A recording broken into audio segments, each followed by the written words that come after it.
ტაივანის პრეზიდენტმა ლაი ჩინგტემ 26 ნოემბერს განაცხადა, რომ შეიარაღების შესაწყიდა დაამტკიცებს 40 მილიარდი დოლარის ოდენობის სპეციალურ ბიუჯეტს, რომელიც მოიცავს მაღალი დონის აღმოჩენისა და ჩამოგდების შესაძლებლობების მქონე საჰაერო თავდაცვის სისტემის ტაივანის გუმბათის შექმნას.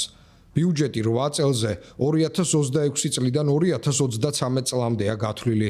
ტაივანის პრეზიდენტმა პირობა დადო, რომ მთლიანი შიდა პროდუქტის 5% მოხმარდება თავდაცვას, რათა თავიდან იქნა საცილებული ჩინეთიდან მომდინარე საფრთხეები. როგორც ცნობილია, ჩინეთი ტაივანს საკუთარ ტერიტორიად მიიჩნევს და ზეწოლის გასაძლიერებლად სამხედრო წვრთნების ფარგლებში ყოველდღიურად აგზავნის კუნძულისკენ სამხედრო გემებს, თვითმფრინავებსა და დრონებს. ტაივანის პრეზიდენტის თქმით, რადგან ჩინეთი ცდილობს მათი ერთიანობის შესუსტებას, მისი მთავრობა ყურადღებას გაამახვილებს პეკინის ფსიქოლოგიური ომის წინააღმდეგ თავდაცვის შესაძლებლობების განვითარებაზე. მისი თქმით, მთავრობა გააკონტროლებს და უზრუნველყოფს საზოგადოების ინფორმირებას არჩევნებისა თუ სხვა ღონისძიებებისას ჩინეთის ქმედებების შესახებ. ლაიმ ასევე ისაუბრა ჩინეთსა და იაპონიას შორის ურთიერთობების გამწვავებაზე.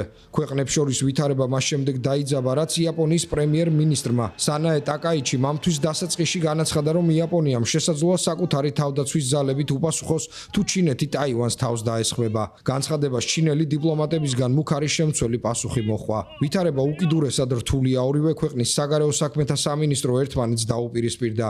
იაპონიამ ჩინეთში მყოფ თავის მოქალაქეებს სიფრთხილისკენ მოუწოდა. ჩინეთმა კი თავის მოქალაქეებს ურჩია იაპონიაში მოგზაურობისგან თავი შეეკავებინათ.